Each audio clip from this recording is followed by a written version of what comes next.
While mob bosses are considered as the most powerful position in the organized crime business, some exceptional mob bosses had a great influence on the crime industry as well as in society.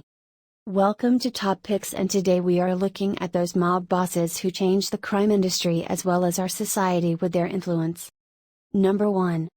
Johnny Torrio.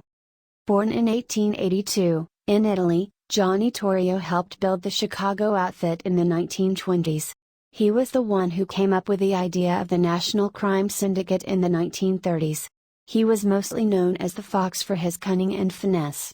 He was widely considered as one of the most influential personalities in American organized crime. Even authorities and chroniclers were impressed with his business acumen and diplomatic skills. He was described as the biggest gangster in America, the smartest of all hoodlums as well as a mastermind. While Torrio ran legal businesses, his income mostly came from bookmaking, loan sharking, hijacking, prostitution and opium trafficking. After his attempted assassination in 1925, Torrio resigned and handed control to Al Capone. He was charged for income tax evasion in 1936 and served 2 years in prison. In 1957, he died of a heart attack at the age of 75. Number 2. Bugsy Siegel. Born in 1906, in New York, Bugsy Siegel was known as one of the most infamous and feared gangster of this day. He was a famous Mafia hitman and enforcer known for his prowess with guns and violence.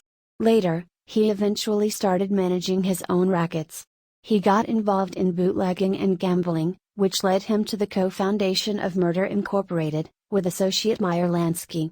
In 1936, Siegel moved to California, where he started developing rackets for the mob bosses on the East Coast, along with developing casinos in Las Vegas. In 1947, he was shot dead at the age of 41 by a barrage of bullets at his girlfriend's home in Beverly Hills.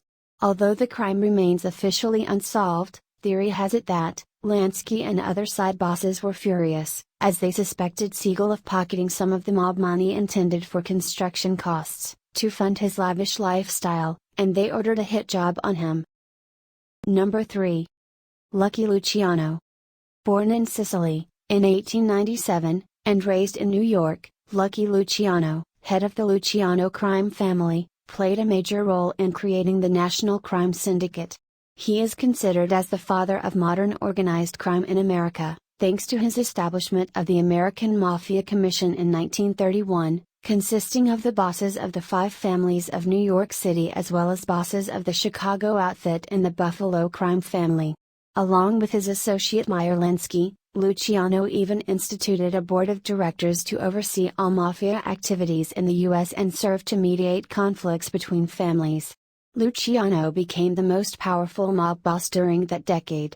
After being pursued for years, Luciano was arrested in 1936 for his prostitution business and was sentenced for 36 years. However, in 1946, he was able to strike a deal and avoid imprisonment. He was deported back to Italy. He nonetheless continued his criminal activities, despite being under police surveillance. In 1962, he died from a heart attack at the age of 65 at Naples International Airport. Number 4. Frank Costello. Born in 1891, in Italy, Frank Costello grew up in East Harlem and ended up becoming the head gang member of the 104th Street Gang. In the 1920s, Costello and Lucky Luciano became associates, and together, they got involved in gambling and bootlegging. Costello, being Luciano's closest partner, acquired great political influence and eventually became the main syndicate boss after Luciano went to prison. He became to be known as the Prime Minister. In the 1950s, Costello got arrested for tax evasion by the U.S. government. In 1957, Costello survived the botched attempt murder ordered by Vito Genovese and Vincent Gigante, thereby diminishing his power, and was forced to relinquish his power to Genovese and retire. Costello died of a heart attack at the age of 82, in his Manhattan home. Number 5. Paul Castellano. Born in 1915, New York, Paul Castellano was known for his business prowess, and mob boss, Carlo Gambino chose him as his successor of the Gambino crime family. Castellano rose through the mob ranks and used his mob connections to infiltrate the construction and food business to transform non-legitimate white-collar businesses into profitable enterprises while at the same time allowing underboss, Neil Della Croce, to run traditional activities such as extortion, robbery and loan sharking. The Gambino crime family was considered as the most powerful crime family in New York and Castellano was at its head.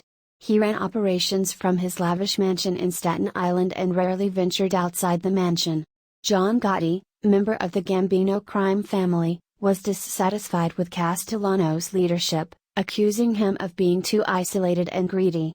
Gotti would later assassinate him in 1985, at the age of 70. What did you think of those mob bosses? Is there anyone we forgot to mention? Please let us know in the comments below. Don't forget to like and subscribe.